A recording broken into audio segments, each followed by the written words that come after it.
Is it an attack on women or an attack on religious freedom? The debate over the new federal employer mandate to provide possible abortion-causing drugs to their employees. The answer depends on who you ask. This is the Citizenlink Report. I'm Carrie Earll with Citizenlink Federal Issues Analyst Ashley Horne. Hi, Ashley. Hi, Carrie.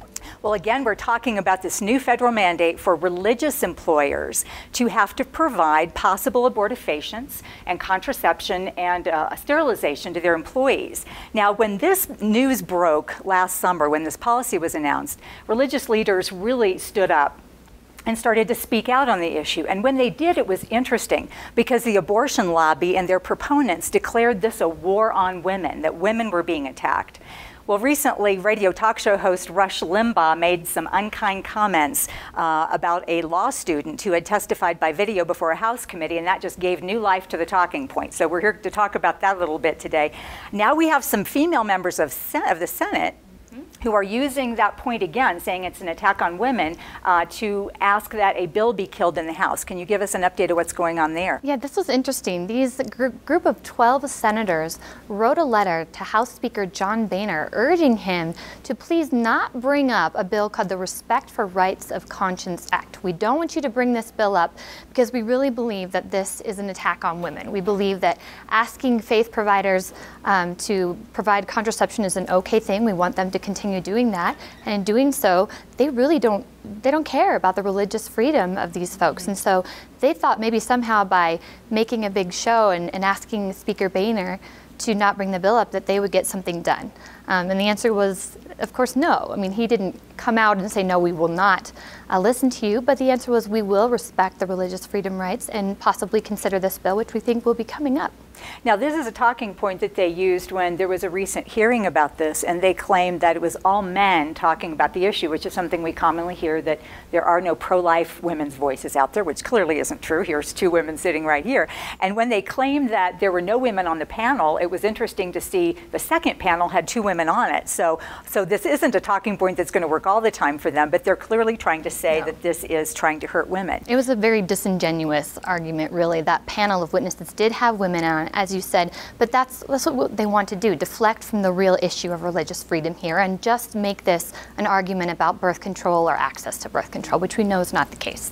Well, it really isn't. And just for the record, here are two pro-life women sitting here today who say that our conscience rights and our concerns about this issue for religious employers is more important in that way. And it's really not about access. There is access to abortion. There is access to contraception and federally funded on the contraception end of it. This is about protecting religious employers, whether it's a Christian radio station or TV station or a pro-life ministry or a hospital.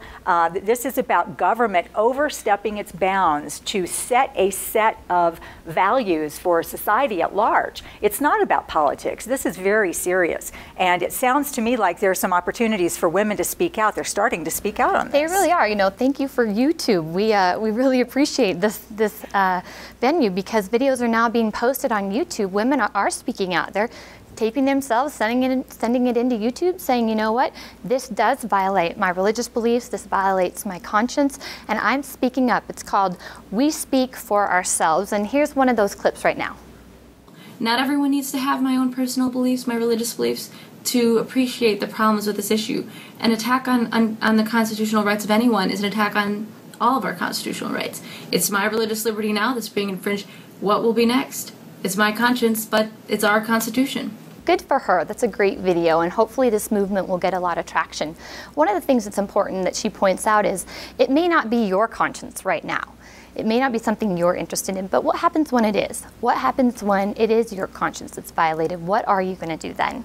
You know, and another thing that's important to note here is that these religious groups, even non-religious groups, other nonprofits that are doing such good work in their low-income communities, these groups, many of them were founded on religious beliefs, and now the government is asking them to violate the very faith on which that good work was founded. And clearly something does need to be done about this. As we've reported previously, the U.S. Senate recently tabled a bill that would have exempted all employers, religious, or maybe you just have a moral opposition to this. It would have exempted them from this policy. Now, the House bill is still alive. What chance is there that we could get a vote on that? You know, I think it's a really good chance that you're going to see Congressman Fortenberry's bill come to the floor. Speaker Boehner has, of course, already voiced his support for religious freedom in this issue. And so we'll see that coming very soon. And I think it's really important now for our constituents to speak out. The Respect for Rights of Conscience Act needs to get a vote in the House. And you can call, you can go to our website, citizenlink.com, and find out the contact information for your lawmakers. Send them an email, shoot them a phone call, whatever you need to do to make sure that you voice your support for the bill. There is a window, there's an opportunity, and we need to do it. Thank you, Ashley. Thanks for being with us and keeping us up to date on this important issue. And thanks to all of you who write to us to share your thoughts and encouragement. You can always let us know what you're thinking by emailing us at mail@citizenlink.com. That's mail@citizenlink.com. And we want to encourage you to really be speaking out on this issue, to be educated and to help your family, friends, your church to be educated. This is our religious liberty that's at stake. And if we don't speak up, we may soon wake up and find that we've lost some of those rights. So we would encourage you to do that. And remember, stand tall and be heard.